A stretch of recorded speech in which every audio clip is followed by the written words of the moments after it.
Saya akui memang kita ada kelemahan. Kenapa perlu untuk dia mendedahkan tentang kelemahan organisasi yang dia sendiri menjadi orang nombor dua? Apa yang dia buat? Sekarang ini pun beliau masih timbalan ketua pemuda, ada 40 hari lagi sebelum.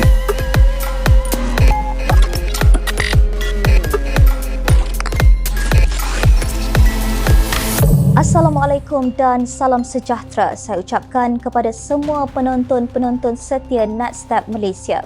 Kali ini bersama saya Asma Ismail dalam Natstep Respon, di mana dalam program ini kita akan mendengar respon-respon daripada tetamu kita mengenai isu-isu hangat politik semasa di negara ini.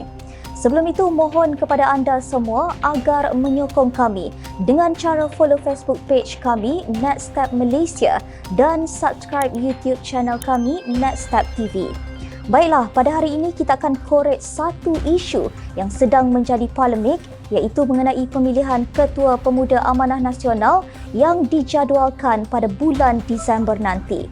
Jadi kami di Natstep telah mengadakan sesi temu bual secara berasingan bersama 3 figura yang disebut-sebut bakal merebut jawatan Ketua Pemuda Amanah Nasional yang akan dipilih nanti.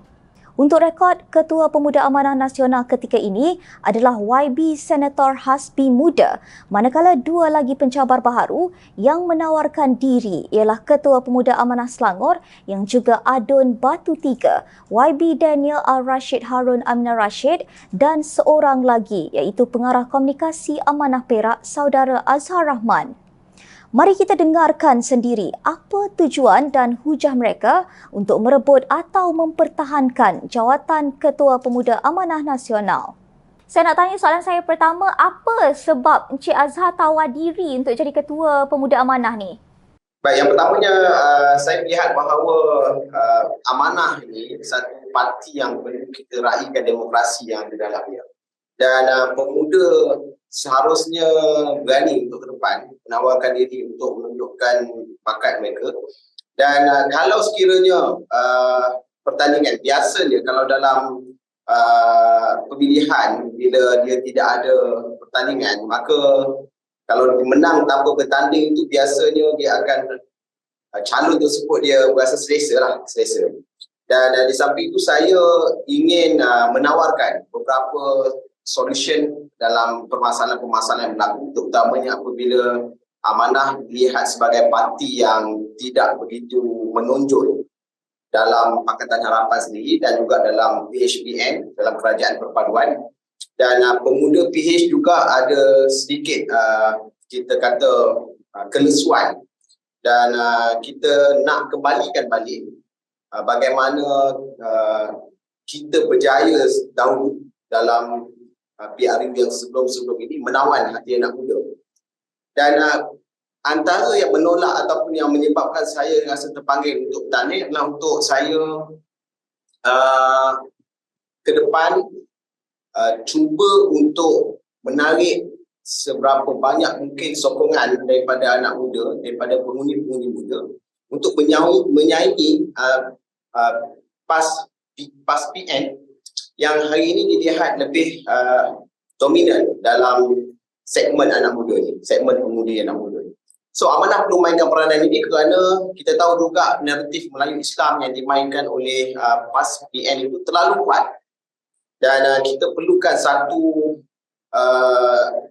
solution yang tuntas, yang agresif supaya gelombang itu dapat kita lawan. Setidak-tidaknya kita boleh mengimbangi sokongan di kawasan-kawasan Melayu Islam di kawasan-kawasan yang majoritinya Melayu Islam. Yang ketiganya adalah apabila saya melihat bahawa ruang yang diberikan oleh Amanah itu begitu luas sebenarnya. Dia adalah satu kerugian kalau kita tidak mengambil kesempatan atas ruang itu. Dan ada sedikit kelumpungan yang perlu diisi dalam jawatan Ketua Pemuda itu. Dan kelumpungan itu sebenarnya kalau kita garapkan dengan bakat-bakat lain yang ada dalam pemuda, kita boleh ke depan dan boleh berdiri sama tinggi dan duduk sama rendah dengan parti-parti besar yang lain.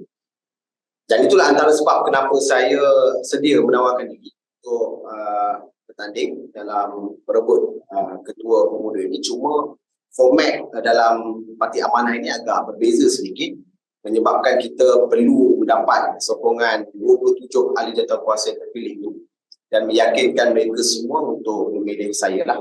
Jadi dalam hal ini secara kesimpulannya saya menawarkan diri bagi memberi nilai tambah kepada pemuda amanah untuk ke depan dalam tempoh sebelum menjelang PR16. Saya nak tanya, apa yang menjadi sebab YB tawarkan diri untuk jadi ketua pemuda? Sebab kalau nak kata YB dah ada jawatan Adun Batu Tiga Shah Alam.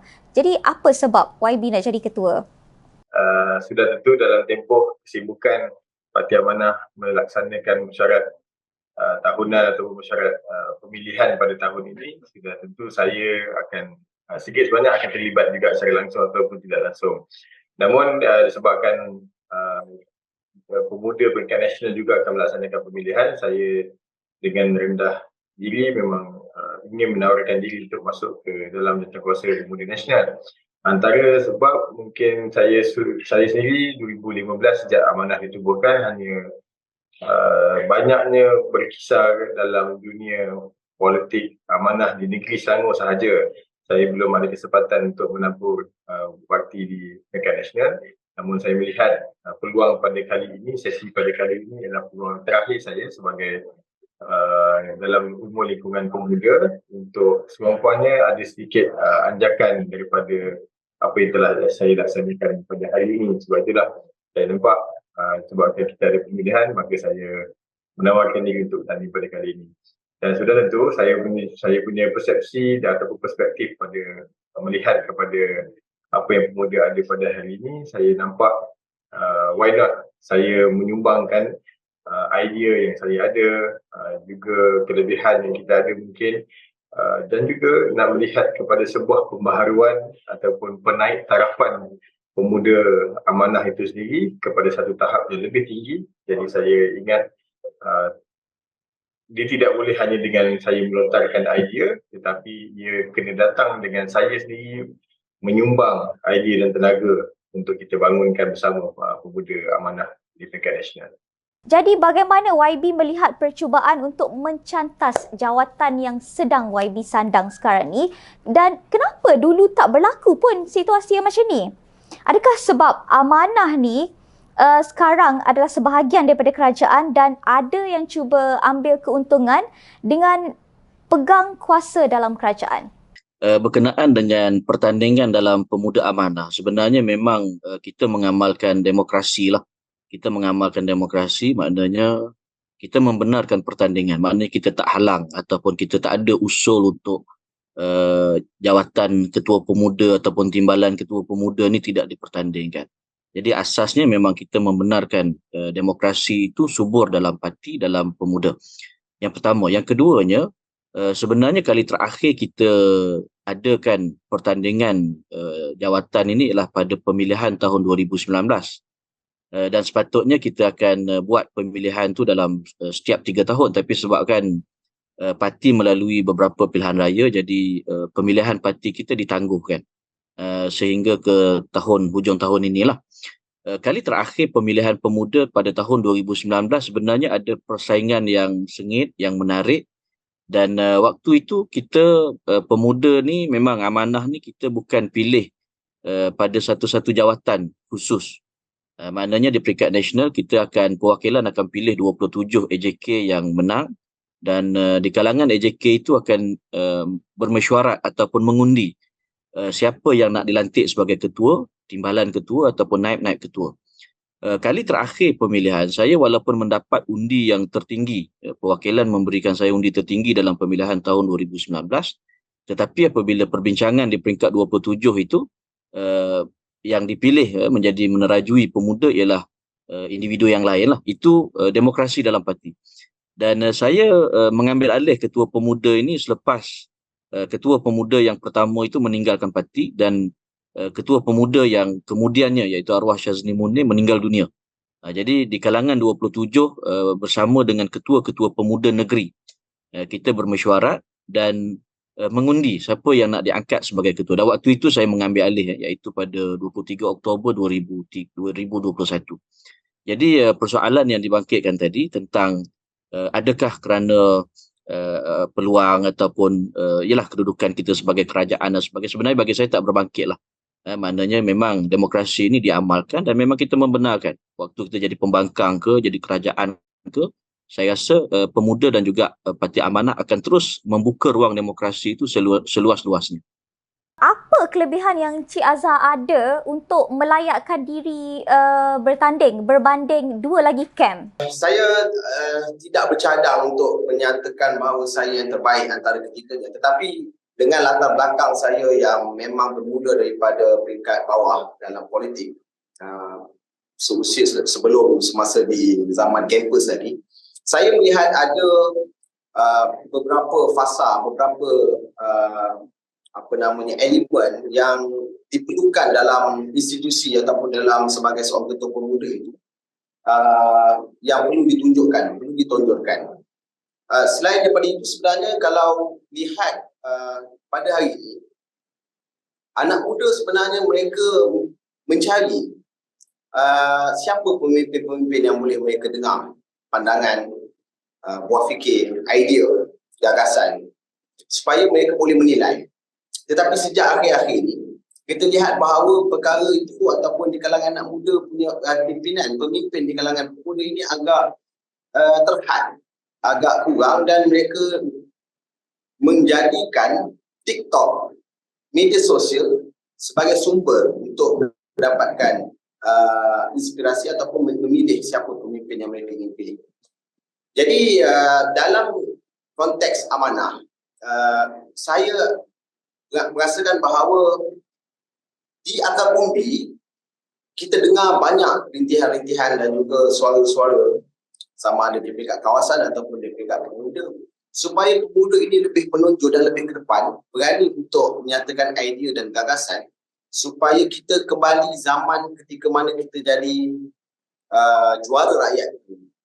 Jadi hal ini sudah diambil alih oleh satu pihak yang menyatakan mereka lah juara rakyat, walhal pada ketika mereka jadi kerajaan pun banyak perkara tak selesai. Dan banyak isu-isu yang dibangkitkan, kita tidak berani ataupun kita tidak berdepan menjawab apa isu-isu yang mereka mainkan.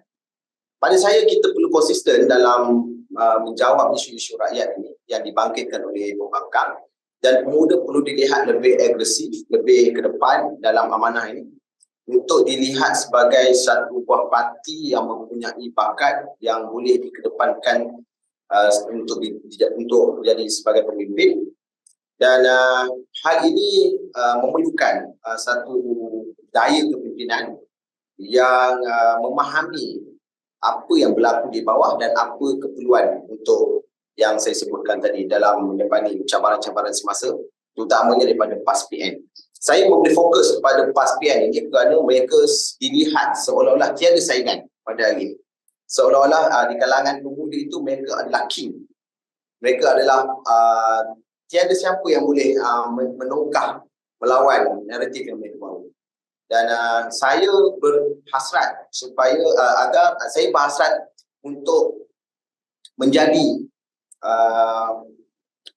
benteng dalam kerajaan perpaduan hari ini dan melawan apa sahaja yang mereka cuba timbulkan, terutamanya dalam isu yang mengaitkan Melayu dan Islam. YB dah jadi ADUN Batu Tiga. Adakah faktor selepas menang jadi ADUN membuatkan YB lebih yakin, orang kata lebih confident untuk menang untuk jadi ketua Pemuda Amanah? Meletakkan jawatan politik sebagai asbab kemenangan, saya rasa itu ada sedikit advantage, namun saya rasa akhirnya perwakilan akan memilih kepada siapa yang mempunyai merit yang lebih. Saya tidaklah melihat jawatan itu sebagai batu loncatan, namun saya apabila kali ditawarkan untuk bertanding pada pilihan raya yang lepas, saya mengambil tanggungjawab itu atas faktor ataupun atas kapasiti sebagai ketua pemuda Negeri Selangor.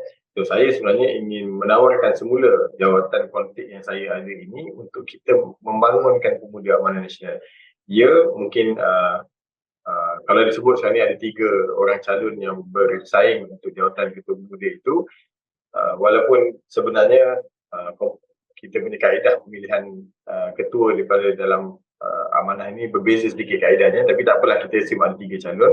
Saya juga ingin cuba melihat adakah dengan adanya jawatan itu menyaingi calon yang lagi 2 orang, ataupun jawatan itu tidak memberikan apa-apa makna kepada perwakilan. Itu sebenarnya saya serahkan kepada perwakilan. Namun sebabkan hari ini saya memegang jawatan sebagai Yang Berhormat, ini juga adalah sebahagian daripada perkara yang boleh saya tawarkan ataupun berikan kepada pemuda Amanah Nasional untuk sama-sama kita bangunkan parti ini.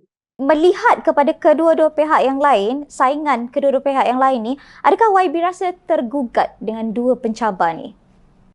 Saya secara jujurnya sangat gembira dengan mereka menawarkan diri untuk kejawatan Ketua Pemuda lah. Maknanya kita tak ketandusan pelapis. Dan sebenarnya kita juga apabila ada pertandingan, selain daripada menunjukkan bahawa kita ada pelapis, kita juga macam saya sebutkan tadi, kita terbuka. Dan tujuan pemilihan diadakan ini ialah untuk memilih ketua yang terbaik ataupun 27 AJK yang terbaik. Jadi kalau kita tak benarkan ataupun kalau kita tutup terus pertandingan, jadi matlamat itu tak tercapai lah. Jadi pemilihan ini tujuannya nak mencari yang terbaik, dan di kalangan yang terbaik itu akan memilih yang terbaik untuk menjadi ketua. Jadi itu matlamat pemilihan kita lah. Jadi saya gembira, saya sangat mengalu-alukan. Cuma saya harap pertandingan ini ialah persaingan idea, persaingan komitmen, persaingan soal hala tuju, dan bukan menjadi persaingan untuk memburukkan ataupun memfitnah, melondehkan organisasi ataupun calon lawan dan sebagainya. Kita tengok di posting-posting di Facebook, Encik Azhar ramai banyak kali lah juga pergi jumpa dengan orang-orang ramai kan. Adakah tu bermaksud sebagai persediaan untuk menonjolkan diri? Orang kata macam political positioning lah. So tu adakah salah satu strategi Encik Azhar sendiri untuk menonjolkan diri? Sebenarnya saya sebelum membuat apa-apa tindakan, ini memang saya punya sikap dalam apa-apa situasi pun. Sebelum saya membuat keputusan ataupun tindakan, saya akan mendapatkan data, mendapatkan fakta, melihat kepada pandangan, dan kita akan konklusikan apa sebenarnya yang berlegar di lapangan. Sama ada orang akademik, orang yang berlatar belakang agama, orang kampung, berbagai-bagai lapisan, dan semua ini kita lihat ada satu pandangan, pendapat yang menyatakan bahawa pemuda perlu dibangkitkan semula, pemuda perlu dibangunkan semula semangat dan juga kekuatan untuk melawan apa yang berlaku pada hari ini. Dan beberapa contoh diberikan kepada saya menelusuri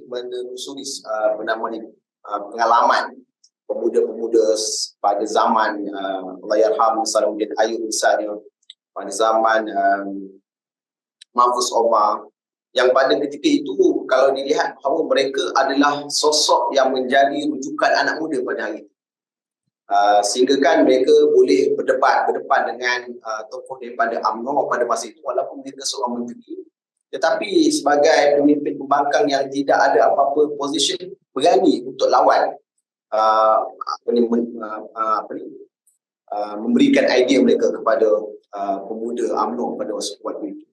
Jadi ramai yang melihat bahawa perkara itu sudah hilang dalam politik pada hari ini, dan didominasi oleh politik orang-orang senior dan politik di kalangan senior. Jadi pandangan-pandangan yang saya lihat itu selari dengan apa yang saya lihat di bawah, dan juga apa yang dilihat oleh golongan pemikir misalnya, dan ahli parti.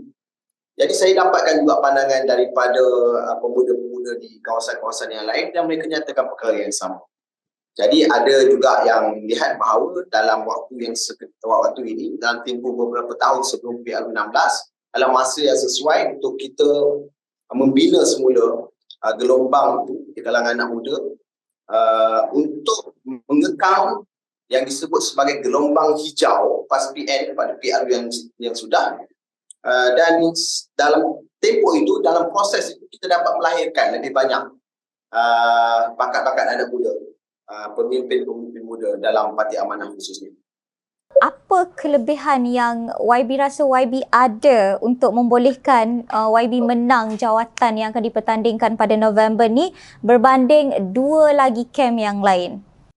Saya melihat kekuatan yang saya ada sejak daripada saya memegang Timbalan Ketua Muda Amanah Selangor sejak daripada 2015 ialah kekuatan missionary. Parti Amanah dekat nasional, sudah tentu kita faham, pejabatnya berada di Lembah Kelang. So, nak tak nak, apa pun program di peringkat nasional yang dilaksanakan, biasanya kebiasaannya akan berlangsung di Selangor ataupun Kuala Lumpur, dan kebanyakannya di Selangor. So saya sejak daripada 2015 kita memang committed untuk bantu jentera ataupun program-program peringkat nasional yang dilaksanakan di sini, dan inilah kekuatan yang kita ada. InsyaAllah saya mendapat sokongan penuh daripada perwakilan di Selangor untuk masuk sebagai salah seorang pimpinan dalam peringkat nasional, pemuda nasional, dan inilah yang mungkin yang saya boleh tawarkan. Selain daripada itu, sudah tentu kita boleh melihat daripada aspek-aspek lain, antaranya merit setiap satu calon. Saya Alhamdulillah diberikan pengalaman untuk mentadbir ataupun berada bersama dalam mentadbiran kerajaan dari 2018. Saya berkhidmat sebagai ahli majlis, kemudian masuk ke pejabat exco sebagai pegawai khas, dan kini sebagai adun. So pengalaman inilah yang saya lihat ia adalah nilai tambah kepada pentadbiran dan juga perkembangan pemuda amanah nasional, supaya pemuda melihat kepada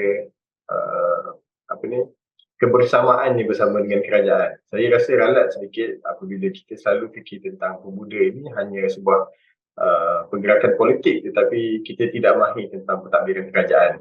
Dan sebab itulah mungkin idea-idea yang saya ingin bawa ialah bagaimana parti ini boleh menguasai ataupun membawa bersama agenda kerajaan dalam program-program parti, yang mana ia sebenarnya menguatkan parti. Ia bukan divert kita kepada kesibukan kerajaan meninggalkan parti, tidak. Tapi ada pihak yang biasanya mengatakan begitu, dah sibuk jadi YB, parti akan tinggal. Saya rasa tidak. Ia salah dari sudut pandangan begitu. Namun saya rasa apa yang lebih penting ialah bagaimana kita memanfaatkan posisi-posisi politik yang kita ada untuk kita terjemahkan dalam pergerakan perjalanan pemuda itu sendiri. Dan ia sebenarnya praktikal juga di peringkat jawatan kuasa nasional.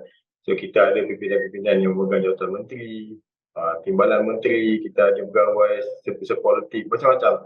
So sebenarnya semua jawatan politik itu perlu dikembalikan semula manfaatnya supaya parti kita boleh berkembang. Ada yang kata macam betul ke tuduhan timbalan YB sendiri yang cakap pemuda amanah macam tak function, khususnya dalam usaha menarik pengundi Melayu Islam. Pemuda amanah ni dikatakan seolah-olah tak wujud dalam peta politik negara. Apa pandangan YB sendiri? Pertamanya, satu, kita tak menafikan bahawa kita ada kelemahan. Kita ada kegagalan. Memang dari segi pilihan raya pun kita gagal memenangi banyak kerusi yang kita bertanding. Di peringkat pemuda kita hanya menang 2 kerusi DUN, berbanding dengan pilihan raya 2018 dulu calon pemuda menang 5, kali ini 2. Ada kemerosotan. Tetapi kita juga harus sedar bahawa kemerosotan itu berlaku secara keseluruhan. Di peringkat parti, kita juga merosot parti daripada 34 kerusi DUN yang kita menang 2018, sekarang ini hanya tinggal 9. Jadi di peringkat Pakatan Harapan pun dan juga di peringkat Barisan Nasional pun kemerosotan kerusi-kerusi, kerana kita ni banyak bertanding di kerusi Melayu Islam khususnya. Kemerosotan itu berlaku secara ketara, termasuk kerusi Permatan Pauh yang ditandingi oleh Nurul Izzah kalah. Jadi itu bukan hanya harus diletakkan pada bahu pemuda sahaja. Ditimbulkan juga oleh timbalan saya soal pemuda ni tak begitu dirasai, kepimpinan pemuda ni tak begitu dikenali. Saya akui memang kita ada kelemahan, tetapi soalannya kenapa perlu untuk dia mendedahkan di khalayak tentang kelemahan organisasi yang dia sendiri menjadi orang nombor 2. Apa yang dia buat? Kan? Jadi saya hairanlah, sepatutnya dia membantu saya dalam tempoh 2 tahun ini menjayakan hala tuju yang telah kita tetapkan.